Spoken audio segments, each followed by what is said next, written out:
As I'm sitting here eating my fries for one of my friends that just did an IVF transfer today, I'm going to tell you how my morning went. If you didn't know, today is World IVF Day. And I feel so blessed to have been able to have my initial consultation with my IVF clinic today. So let's go ahead and talk about what my nurse practitioner told me today. She did give me a lot of information today, and hopefully some of this information will be helpful for you as well.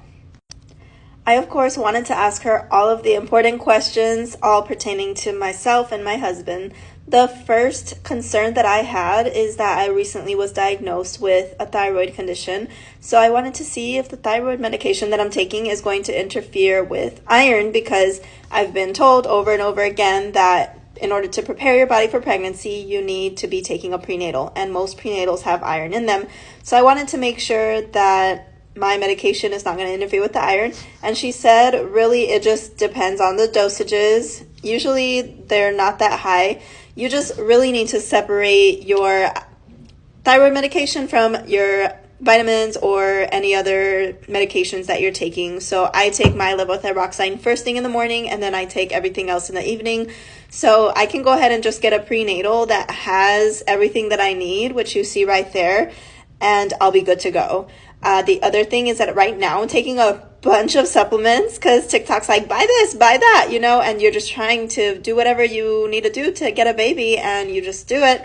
All the supplements that I'm taking now are making me nauseous. So if I just put all of my supplements together in that one prenatal vitamin, I probably should be good to go with a few other things. So the first thing is melatonin. I will get a vitamin list from my IVF clinic, but melatonin and prenatal vitamins, I think she said, is really going to be the only two things they are recommending besides the prenatal. And I think she said CoQ10, the zinc. The prenatal vitamin has to have DHA in it, which I will need up until I get pregnant. And then folic acid or folate. She said it's one and the same. I was concerned about that because I've heard folic acid isn't the best because it's the synthetic form of folate, but she said it's fine.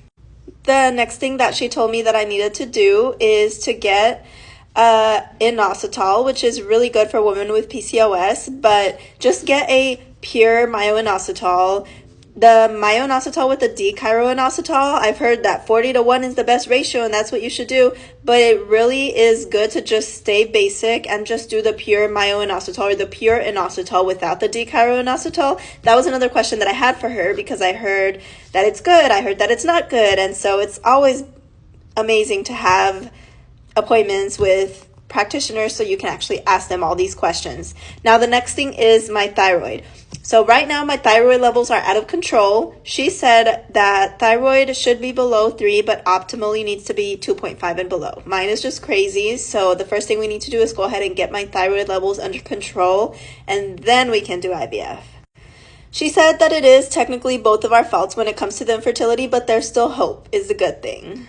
Of course, she also recommended doing carrier testing just to make sure, on both of us, to make sure that neither one of us is carrying any diseases, any issues, anything that would be transferred on into the baby, as well as genetic testing. Both of those are highly recommended. And the IVF time frame for including the genetic testing is 3 months. So I was like, wow, that's super fast. I'm really excited because I could technically be pregnant by the end of this year, beginning of next year. All right, now let's talk about next steps. So the first step will be for me to actually go into the clinic to meet with everybody. What they're wanting to do at first is do an ultrasound. They're going to be looking for a normal uterus, normal ovaries, and follicles. Both my husband and I are going to get lab work done. For me, they're rechecking my AMH level, anti-Mullerian hormone, basically how many eggs I have again, because my OBGYN had already tested that and found that mine was at a 0.68, which is very, very low. And I was honestly disappointed when she reminded me of that today, because usually women with PCOS have higher AMH counts. So I'm a little sad about that, but we're going to repeat that AMH blood draw and then reassess from there. And for him, they're just going to do basic blood work. And then from there, they will prescribe me medications based on that. We're also going to repeat my husband's semen analysis because The nurse practitioner told me, she's like, it could have been just a bad batch. His motility is the only thing that was a little bit low, and it's not terribly low, it's just a little bit low. So what it could be was just a bad batch from being mailed to the clinic. What she wants him to do is actually go schedule a drop-off time to collect in-house and then leave it there.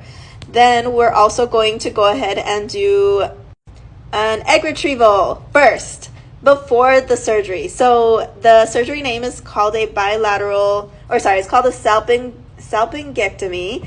I have a bilateral hydrosalpinx and that just means that both of my fallopian tubes are blocked.